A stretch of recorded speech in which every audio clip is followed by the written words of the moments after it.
So I'm Antanas, and this is what I believe.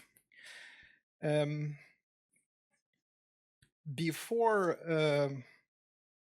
okay, let's start over again. Yeah, so this is what I believe, but don't write me off as cloud skeptic or the guy who hates cloud and doesn't advocates for do-it-yourself like open source solutions. I'm not that person. I use cloud solutions all the time. I deploy them for my clients, and I'm not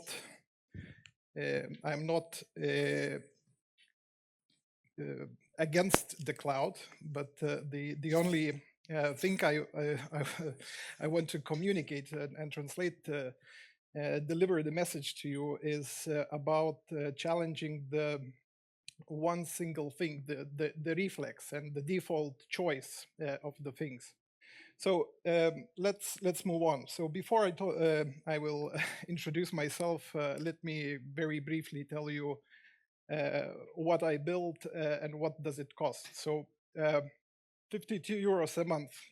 That's like 3 coffees a week, and this runs entire infrastructure of pan-European business database with 5 countries, over 200 million rows of data, 53 ETL pipelines, daily refresh, full website, search engine, API, billing, like everything. That's the whole cost of infrastructure. And by the end of this talk, you will know exactly how I did it. And more importantly, I hope that you will leave wondering why you are paying what you are paying.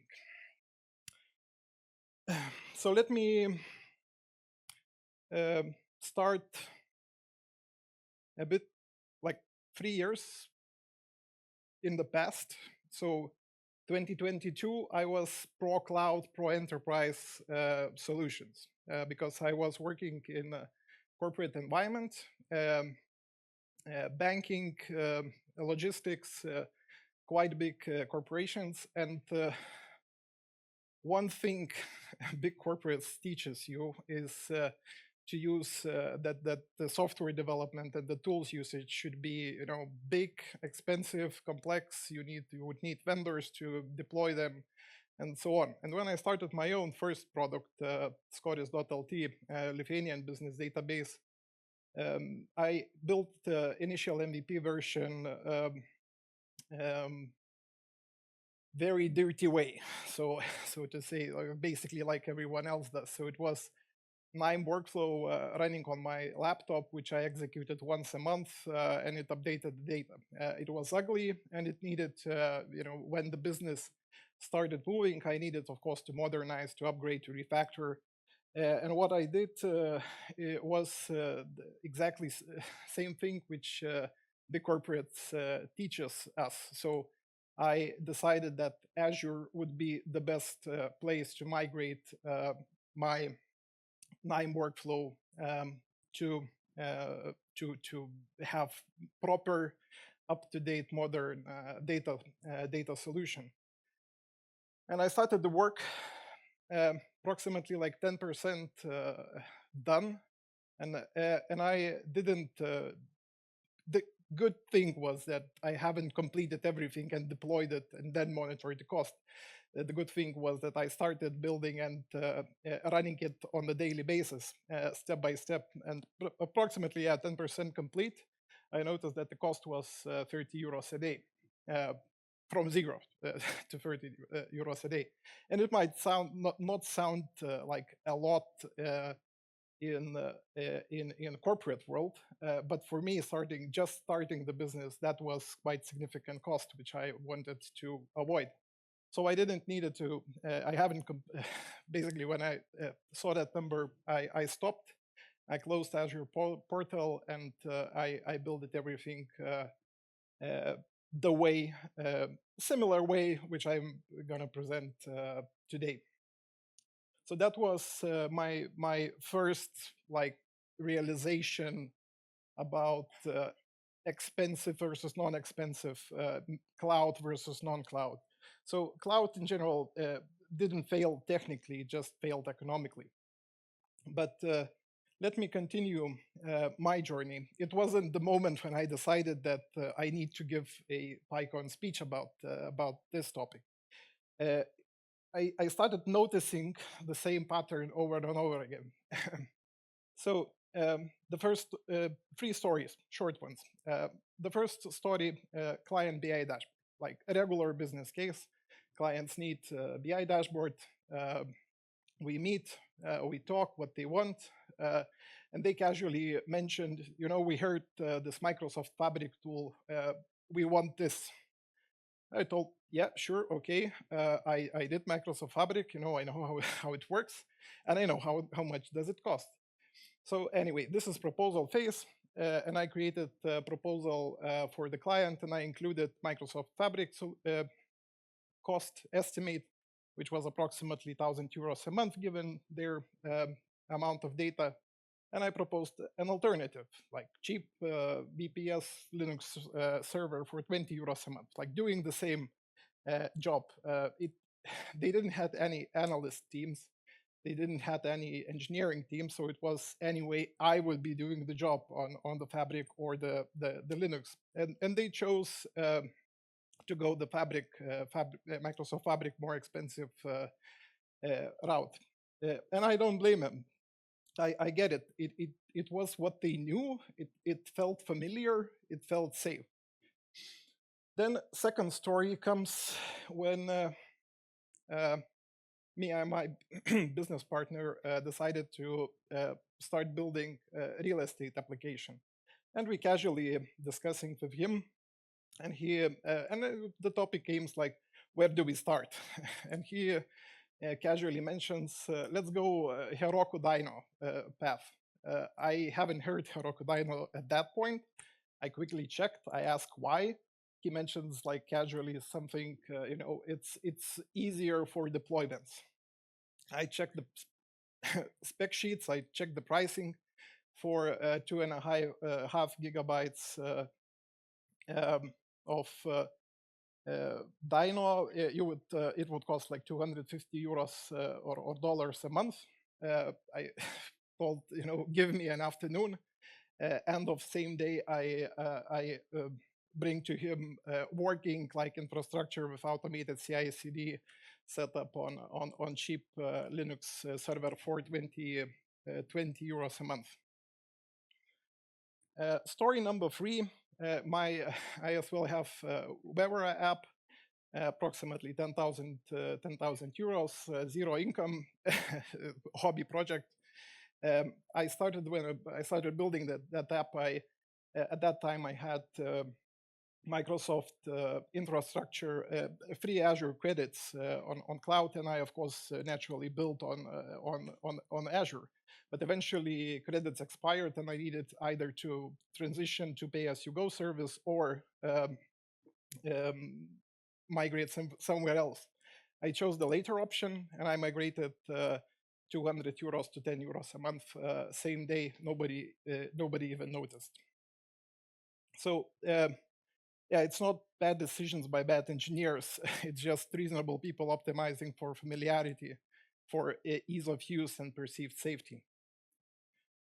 So finally, like, who am I? Why I'm like, talking about it?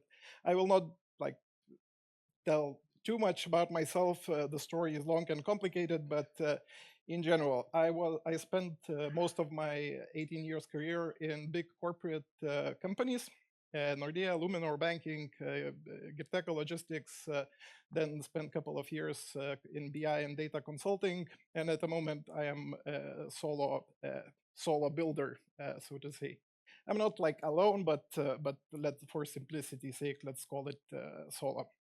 And these are the projects which I shipped or being shipped. So first of all, I was in the room, and I was the one who was approving those 5-figure budgets for the data solutions, and then I transitioned from that to broke developer who who needs to build solutions fast and and easy. So okay, let's introduce then this, what is this 52 euros a month running? So 52 euros a month running Scottish.eu platform. It is a open business data aggregator. So we pull data from public data sources, usually open governmental APIs, JSON files, CSVs, XMLs, etc. You name it. I haven't started with European platform.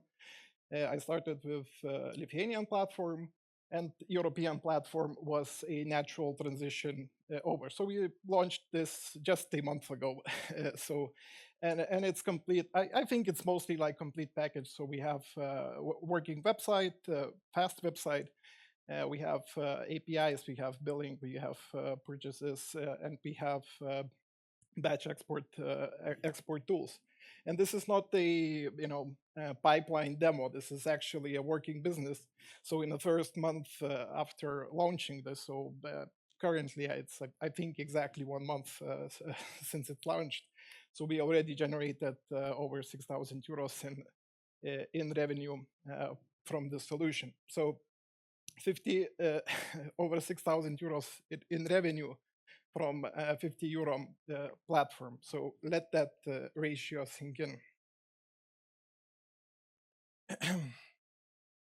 Now, don't let the cheap infrastructure fool you. This is not a simple project by any means. It's just a project which is running on simple software and simple hardware, but it's not simple by any means. We are working with governmental data APIs. So 3 things which make government data brutal. So first is scale. So currently we launched platform with 5 countries: Lithuania, Latvia, Estonia, Finland, and United Kingdom, or Great Britain. And we are working on adding more countries.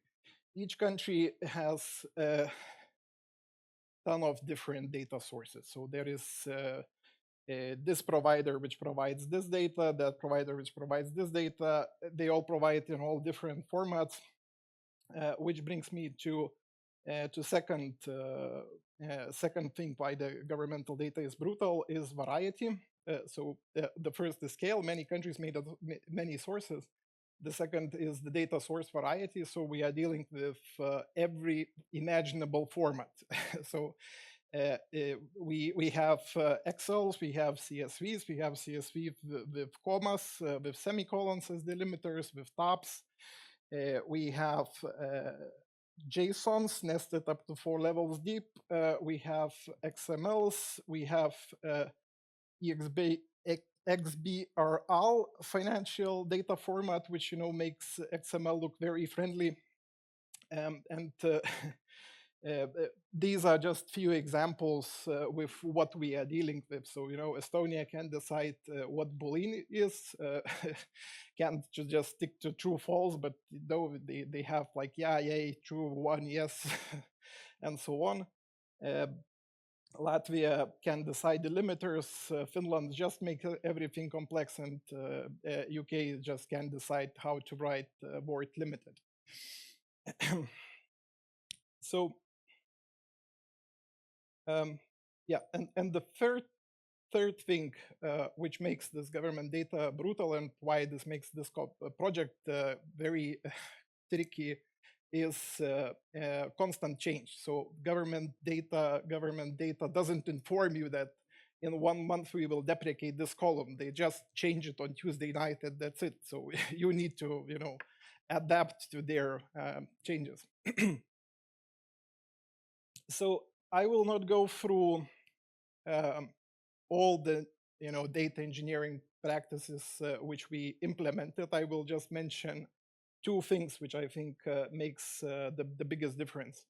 One is schema evolution on autopilot. So what we do is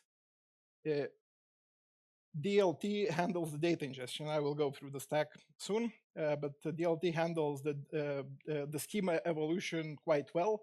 actually too well. If a column disappears for DLT, it's like no problem, let's just continue. But for the business logic, that's might be like the breaking change. So we have constant monitoring of all the schema changes. So I get notifications every time column got removed, column was added, column values disappeared, something. But it doesn't break the code. But at the end, I still have failsafe, which just checks um, like on the high level. Like I check number of companies, like the revenue of the companies. Does it change significantly? If there is no significant change, like within 10%, good to go. Proceed with the update. If there is breaking change, it kills the process and doesn't update data. So that's number one. Number two, which I think made life easier for many sources in many countries, was to have automated pipeline discovery. So I just drop like new country to new folder, and it's being picked up automatically, and just I don't need to think where to plug it. So the most complex part here is not technical challenge. The most complex part here is understanding the data, but that's usually if we are at Python data conference, so I think most of you are well aware that understanding the data is the most critical challenge. Now, technical stack, super boring, and I must apologize how boring it is, but basically we have government APIs, DLT ingest data, we store data on Postgres database, dbt transforms the data, and bulk moves the data between the servers, and then Django and Melee search serves end users on the website. Technical stack, what makes those 52 euros is as well boringly simple. It's just two servers, two VPSs, 120 euros a month, 130 euros a month. One handles the heavy duty, heavy lifting, so ETL jobs, so the data ingestion, transformation, constant update. When it's done, it pushes the data via mbulk to website server, which is then serves the clients and works extremely fast. So no need to make a conflict on single machine.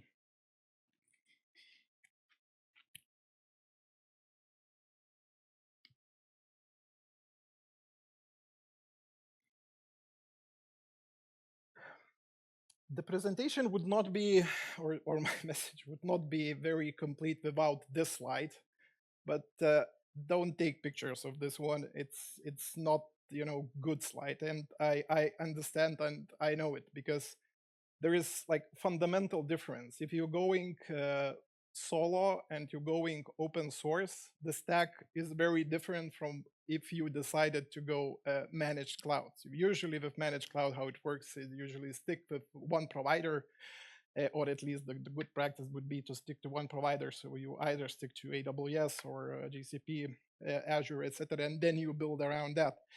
And usually those managed services, they don't give you like single one tool. They give you like much broader tools which cover like wider set. But anyway, I tried to make this comparison for so that you would not try me during the break explain why I was wrong on this slide. So you can just double my number, divide that bigger number by 2, and you still will get like 8-time difference between these two providers. So I think here the more important is the direction and not actual number. Yeah, this is not for everyone. So first of all, if I'd stopped here, I'd be doing the same thing I'm criticizing, selling you one size fits all solution. So let me tell you where I'm wrong. So if you have like 50 data engineers working on your project, so you need governance, and simple, my solution on single VPS server with SSH will not cut it. You know, if your traffic is very elastic, so I don't know, it goes from 0 to like 10,000 times on Black Friday as well, my solution would melt. If you know, you're working in regulated industry like banking or any, I don't know, medical, etc., you might need a certified solution. No argument, no argument here. And if nobody, you know, on your teams knows Linux or how to use terminal, then VPS is not a freedom, it will be a liability. But the biggest question, you know, is before like deciding which solution, I think you should ask yourself like three questions. So one is, how much data you're actually storing. Is your database like really petabytes of data, or it would fit on your laptop? And by laptop, I mean like less than 1 terabyte of data. Second question, how many people would be working with the data? If it's like up to 5 people, then they don't need a platform. They just need good server, clean code, and shared Git repository.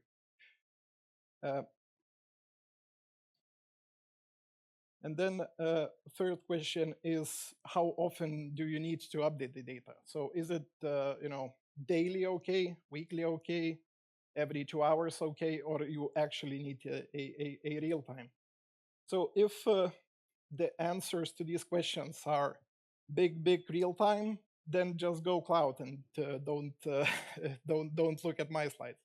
But if the answer is medium small and batch, then I think the best option would be just to start with cheap VPS server, try and see it if it works. If it works, then fine, you continue with the lower budget. If it fails, then you know what is the next step. So earn your cloud bill and don't inherit it.